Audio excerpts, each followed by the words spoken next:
मुझे तो बोलने तो, मेरा मीनू है, थोड़ा सभ्य रखा करो। अब क्या है, इसलिए बोलता कि विशाल और विमत की राशि एक ही है। राशि क्या है?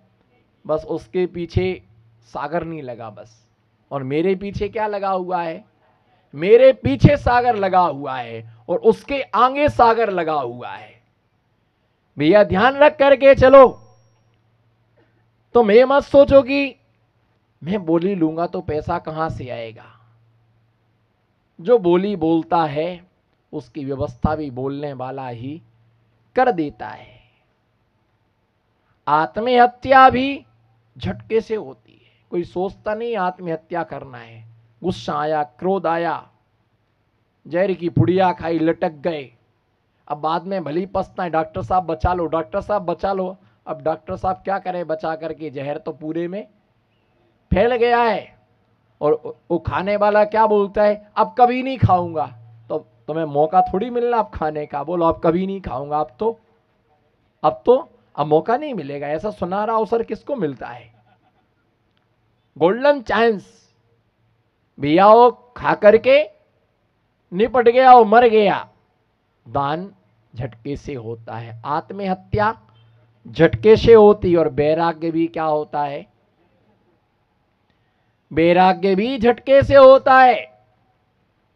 मन में भाव आया दीक्षा लेने का, बैठ गए, गुरु से निवेदन किया, गुरु ने दीक्षा दे दी, हो गया काम। किसी से नहीं पूछा। अगर पूछते तो तुम कभी दीक्षा नहीं ले पाते। पूछने वाले घर के घर में बैठे, वो आज तक दीक्षा नहीं ले पाए, आज तक दीक्षा नहीं ले पाए। मैंने दीक्षा लेने के पहले नहीं पूछा कि मैं दीक्षा ले रहा हूं। दीक्षा फाइनल करने के बाद बताया कि मैं दीक्षा ले रहा हूं। और एक बार पक्का हो जाने के बाद फिर वो कार्यक्रम कैंसिल नहीं होना चाहिए। तीनों कामों में, दान में किसी से पूछोगे, अगर पत्नी को इशारा करोगे तो पत्नी मालूम, हम सब जानते हैं। पूरे हिंदुस्तान में इकलौता आचार्य हूं जिसने महिला पुराण का स्वाध्याय किया है। बीते हुए काल में मैंने बताया था, भारत में इकलौता आचार्य हूं जिसने महिला पुराण का, कौन बोला किसने भेंट किया था वो? ये रहस्य की बात है, मैं आपको नहीं बता सकता। कौन बोला कि रहस्य की 100 बातों में देख लेंगे? ये बात रहस्य की 100 बातों में भी नहीं है, रहस्य की 200 बातों की जो पुस्तक उसमें भी नहीं है। इसका स्वाध्याय तो मैंने ही किया है। बस देख लो आप, आदमी इशारा करता है। अब चौके में देखो इनका मजा। चौके में गए, मान लो नींबू चाहिए और नींबू नहीं है, या दूधीनी शाक पती गई, पूर्ण थई गई। 4 महाराज थे, 4 को एक एक कटोरी में चली गई, गंजी खाली हो गई। अब और चाहिए थी, बहन जी दूधीनी शाक लाओ ना, दूधीनी शाक। तो मालूम उधर से वो आंख मिल मिलाए, समझ जाओ कि अब तुम मत मिल मिलाओ। अब तो शाक पती गई, आंख का इशारा। मालूम नींबू लाना हो, नींबू खत्म हो गए, नींबू बाहर से लाना हो तो देखो इनका नींबू लाने का तरीका आप नहीं जान सकते। आकाश भाई आप नहीं पहचान सकते हो। प्रकाश जी इधर देखो, उनको क्या देख रहे?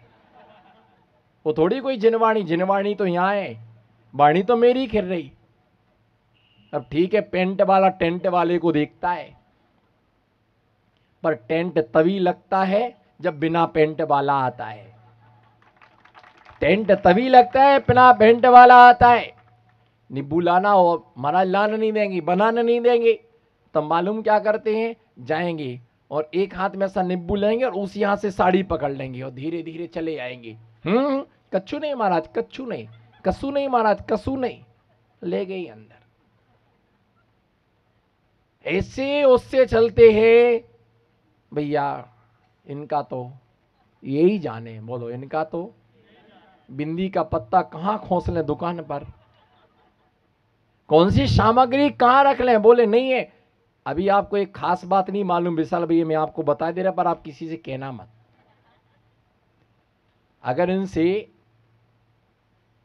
2016 8 नवंबर के पहले पहले तक इनसे पूछते आप कि आपके पास कितना पैसा है, आज तक तो एक नोट दिया नहीं, एक तो रुपये नहीं दिया शादी होने के बाद में।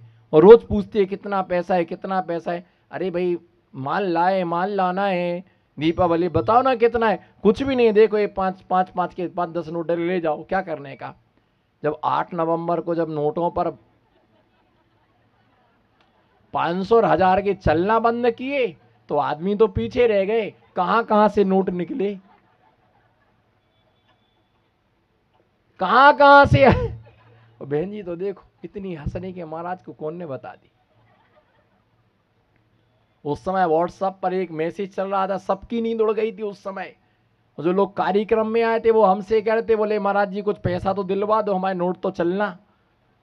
तो इसलिए ज्यादा बड़े बड़े नोटों के साथ में कभी कभी छोटे नोट भी रखना चाहिए, और बड़े बड़े लोगों के साथ में रहने के साथ साथ कभी कभी छोटे लोगों के साथ में भी रहा करो। बड़े बड़े लोगों के साथ में रहोगे तो छोटा काम कौन करेगा? छोटा काम तो छोटे लोगों से ही होगा, और बड़ा काम, बोलो बड़ा काम। नोट चलना बंद है, कितने लोगों के नोट निकले, तब पता चला कि महिलाओं के पास में भी गजब की संपत्ति है। कितना भी कमाए पर चाबी तो यही रहती, और फिर भी हमारे सामने हिलाएंगी, खाली हमारे पास तो नाम की चाबी है। बोलो हमारे पास तो खाली नाम की चाबी है, बाकी तो सब इनके पास में।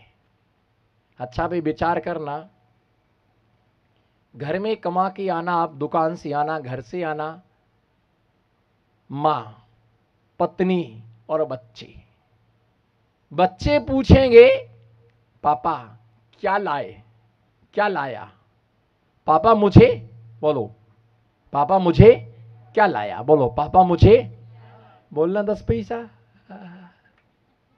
पापा मुझे, बोलो पापा मुझे हरम लागे, हरम लागे नहीं लागे, हाँ हाँ बोलो पापा मुझे क्या लाया।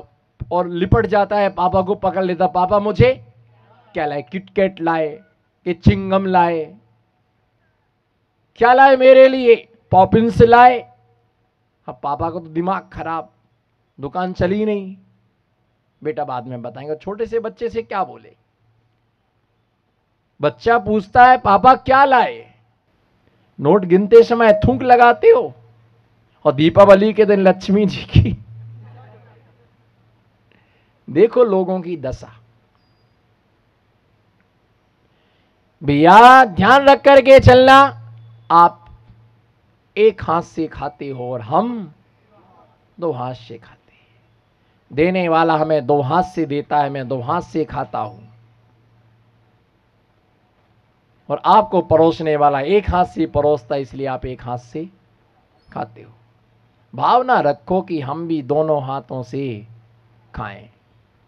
महाराज के पास गया, महाराज से आशीर्वाद मांगा, नमोस्तु किया उसने। महाराज ने पूछा कहां से आए, उसने अपने गांव का नाम बताया। किस लिए आए हो यहां पर? महाराज छोरी को लेने आए हैं रक्षाबंधन के लिए। क्या जिंदगी भर यही करते रहोगे छोरा छोरी, जिंदगी भर यही करते रहोगे छोरा छोरी, अपने स्वरूप में कभी नहीं आओगे? बोलो महाराज हुकुम करो, आज्ञा करो, आदेश करो, छोड़ो छोरा छोरी, दीक्षा ले लो। बोले महाराज जी दे दो। महाराज ने बिठाल दिया, वही केसरोन चालू कर दिया, कपड़े त्याग करा दिए, लंगोटी दुपट्टा पहना दिया, दीक्षा हो गई, दीक्षा हो गई। चटमंगनी पट विवाह, बोलो चटमंगनी पट विवाह। चट शिक्षा पट दीक्षा। बोलो, चट शिक्षा और पट दीक्षा ले ली, घर वालों को पता ही नहीं चला। बाद में लोगों ने कहा ये क्या किया? जो विधि का विधान था वह हो चुका है। पीछे कमंडल लेकर के कभी वापिस नहीं किए जाते हैं। 50 साल तक दीक्षा लेकर के जिन धर्म की प्रभावना की, आचार्य महाराज का आशीर्वाद कुछ ऐसा ही होता है। कुछ ऐसा ही आशीर्वाद उन्हें प्राप्त हुआ। उस आशीर्वाद से उन्होंने अपने जीवन का कल्याण कर लिया। भैया ध्यान रख करके चलना, बिरले जीव ही होते हैं जो गुरु की कृपा पा पाते हैं। और जब ये 3 कार्य हमारे द्वारा संपादित होते हैं तो किसी को पता नहीं होता है। दान देते तो पता नहीं होता है। पूछा कैसे बोले? बोल दी, अरे तुम तो 1 रुपए दान नहीं देते हो। कैसे बोली? बोल दी। उस समय भाव आ गया। बोलो, उस समय भाव आ गया और पुण्य का बहाव आ गया। उस समय भाव आ गया और बोल दिया। अरे हमने तो सोचा ही नहीं था, आत्महत्या कैसे कर ली? भाव आया, कर लिया। दीक्षा कैसे ले ली? अंतरंग में परिणामों की विशुद्धि से साधु बन गया, साधना कर रहा। साधु बनना सरल है, पर साधुता को प्राप्त करना बहुत दुर्लभ है। बंजर भूमि में अच्छे से बीज बोया जाए तो भी वो अंकुरित नहीं होता है सेठ जी। बोलो, बंजर भूमि में कितने भी अच्छे से बीज बोया जाए पर वो अंकुरित नहीं होता है। इसी प्रकार से परंतु काली मिट्टी में बीज फेंक भी दिया जाए और योग्य जलवायु का समागम मिलने से वो फेंका गया बीज भी क्या हो जाता है? अंकुरित हो जाता है। क्योंकि उस काली मिट्टी में अंकुरण करने की शक्ति है। काली मिट्टी में बीज को अंकुरण करने की शक्ति है, अंकुरित हो गया। पर बंजर भूमि के अंदर बीज को अंकुरण करने की शक्ति नहीं होती है। इसी प्रकार से जिसका दिल बंजर हो गया है, बोलो, जिसका दिल, जिसका हृदय बंजर हो गया है, उसे गुरु कितना भी उपदेश दें पर उसके अंदर कोई भी परिवर्तन नहीं आता है। कैसे? अंधे के सामने नित्य करना व्यर्थ है, बहरे के सामने बढ़िया से बढ़िया गीत गाना व्यर्थ है, भैंस के सामने, बोलो, भैंस के सामने बीन बजाना व्यर्थ है। अगर कोई शपेरा अच्छे से धुन निकाले, मैं नागिन तू शपेरा हो, अगर सांप कितने भी गहरे बिल में हो और यदि वो सर्प होगा तो आवाज सुनते ही वो क्या होता है? क्या होता है? बाहर निकल आता है और वो उसके सामने नाचने लगता है। वो उसे अपनी टोकनी में क्या कर लेता है? लेकिन कौन निकलता है? सिर्फ बिल में से सर्प ही निकलता है। पर बीन बजाने से अजगर कभी भी नहीं निकलता। बोलो, बीन बजाने से, बोलो बोलो, दाहोद के चक्रवर्ती हो, सिर्फ कौन निकलता है? सांप ही निकलता है, अजगर कभी भी बाहर नहीं निकलता है।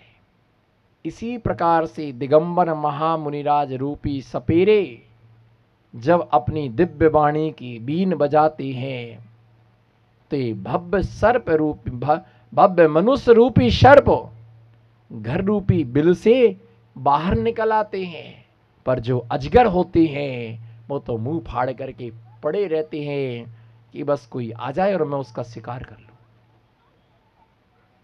समझ में आया? वो अजगर है जो दिगंबर महामुनिराज की वाणी को सुनने के बाद में भी बाहर क्या करे, सोचता तो बहुत हूं। नमो सिद्धाड़म अई जोयू आ बाजू कई नथी, शुद्ध तू बुद्ध तू ज्ञायक अविरुद्ध तू बीजू काई नथी साबड़ो, बीजू काई नथी जोयू। भक्त सिर्फ दिगंबर महामुनिराज का अवलोकन करो। इस अवस्था में कितना देखा, कितना देखा, कितना देखा, पर इस संसार में सारभूत वस्तु क्या है बताओ? बोलो क्या है सारभूत वस्तु? बोलो सिद्धार्थ राजा। हे भगवान, आगे वाली लाइन में बैठना तो आफत पड़ जाती है। किसी के पीछे बैठो तो थोड़ा सा उसकी पीठ की आड़ भी मिल जाती है। इसलिए कई लोग, मैंने एक जनों से पूछा आप देर से क्यों आते हो? बोले जल्दी आएंगे तो आप पहली वाला इनकी लाइन में बिठाल देते हो। हम पीछे इसलिए आते हैं कि हम पीछे किसी की पीठ के पीछे बैठ जाते हैं और हम उड़ने के बाद नीचे आने का कोई काम नहीं। निश्चित ही मान करके चलो, जीवन में पुण्य इतना होना चाहिए, पुण्य इतना होना चाहिए। संसार में कोई भी वस्तु सारभूत नहीं है। 3 चीजें मैं आपको बता देता हूं, 3 चीजें बता देता आपके लिए। पत्ता गोभी, वो बोल फिर आ गए पत्ता गोभी। बीच में 2 दिन से तो शांति मिली, आज सोच रहे थे रत्नकांड श्राप का चन्नी तो आज से छुट्टी मिलेगी इससे, और फिर बीच में पत्ता गोभी आ गया। पत्ता गोभी। दूसरा प्याज, नहीं आज उसका नंबर नहीं है। पत्ता गोभी, प्याज और केले का जो पिंड होता है, इन तीनों को छीलने से कुछ भी सार इसमें नहीं निकलता। बस छीलते जाओ, छीलते जाओ, छीलते जाओ, कोई सार नहीं निकलता। इसी प्रकार से संसार में कोई भी सार नहीं है। मनुष्य जीवन की उपादेयता को जो समझ लेता है उसकी आत्मा का कल्याण हो जाता है, उसकी आत्मा का उद्धार हो जाता है।